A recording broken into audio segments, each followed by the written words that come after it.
哎，大家伙早喽！结束了秋季的比赛季，大家也都慢慢进入到冬训的状态了，对不对？进入冬训之后，训练量和整体的训练负荷慢慢的就会往上顶。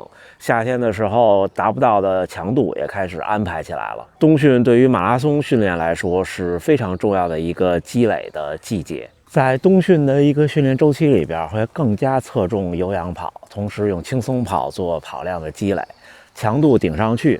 不同的训练有不同的目的和不同的训练方法，那么就引出了一个问题：这些不同类型的训练都适合穿同样的鞋吗？有的时候跑鞋对训练的状态和训练的质量的影响也是很大的，不同的训练穿对应的鞋会更好。尤其是在冬训跑量慢慢上来之后，这种鞋对训练的影响的程度会被慢慢的放大。所以今天针对不同的训练，我来和大家分享一下我的选鞋思路。今天我们的训练是一堂15公里的有氧跑，前后各有3公里的热身和冷身。对我现在的水平来说，我的有氧配速要跑到4分45以内，前后的冷身和热身就是轻松跑，5分以外就可以。那我们准备，就轻松跑开始，走。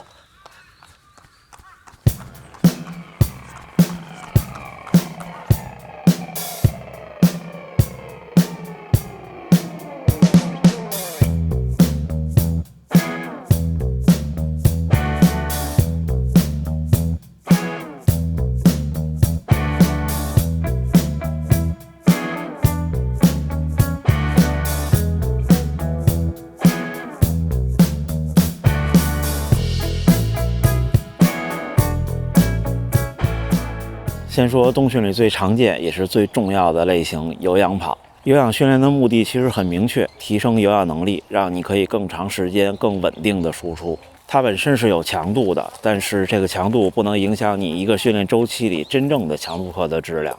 跑起来会感觉有一点累，但是可以持续。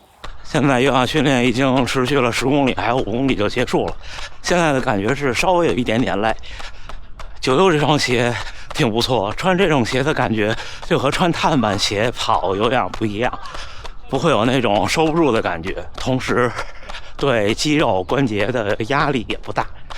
在做有氧训练的时候，对跑鞋的要求其实很简单，不激进，不额外给腿部肌肉增加负担就好。如果在有氧训练的时候选择了一双比较激进的鞋，就会不自觉地跑快，最后有氧跑反而可能会跑成强度课。虽然对一次的训练效果没有什么影响，但是会增加总负荷，影响后面训练的安排。15公里的有氧结束了，慢跑冷身，跑几公里回家。接下来我们聊聊轻松跑。轻松跑是我马拉松中占比最大的一部分，它最核心的一个原则就是慢下来，要能慢，要能保证质量，要能在不增加负担的情况下把训练时间拉长，让肌肉保持弹性。这部分训练是我经常说的计划训练的一级，要足够慢，也要足够长。对于初跑者或者成绩还不够快的选手来说，有氧跑和轻松跑的区分度不是太大。但是对于高水平选手来说，因为他们的最快配速和最慢配速之间的差比较大，所以就能够比较明显的区分出有氧跑和轻松跑的配速区别和体感区别。这部分选手更需要轻松跑来积累跑量，又不会给身体造成太大的负担。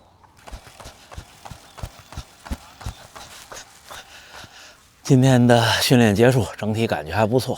总结一下今天的训练，我们是一个15公里的有氧，前后各有3公里的轻松跑的冷热身。今天训练的另一个目的是想评测一下脚上这双鞋，李宁的赤兔9 Ultra。还是挺不错的。有的时候轻松跑是作为一堂训练的热身的开始，或者是冷身的结束，但是很多时候其实轻松跑就是今天这一堂课的全部内容。我在平常训练的时候经常会有16到21公里的整堂的轻松跑。在冬训的时候有一双比较温和的鞋，跑一跑轻松跑和有氧跑或者是长距离还是挺不错的。我今天穿的这双李宁的赤兔9U，虽然这双鞋不是一双碳板鞋，但跑起来能明显感觉到中底材料的回弹，而且不拖沓。前后加宽的设计让这双鞋落地时非常稳定，对中长距离的有氧训练来说会有一种持续但不过分的推进感。它不会像碳板鞋那样一提速就让你有点收不住，也不会给小腿和跟腱带来更多额外的压力。跑完一整堂有氧训练之后，腿部的感觉是很可控，是可以恢复的。同时，它的鞋面的贴合和透气也不错。冬训跑量上来之后，跑起来整体比较清爽。这双鞋很适合冬训里的轻松跑、有氧跑和长距离跑。另外一项冬训中很重要的训练就是强度训练，阈值跑、间歇跑这些训练在马拉松训练里非常重要，要求你顶到对应的强度。在这种训练里，我会更倾向选择推进感强的鞋，偏向马拉松比赛取向的鞋。比方说这一双我已经穿了2场全马的飞电6E，在强度训练中，它就更能够帮你维持配速和找到更好的节奏。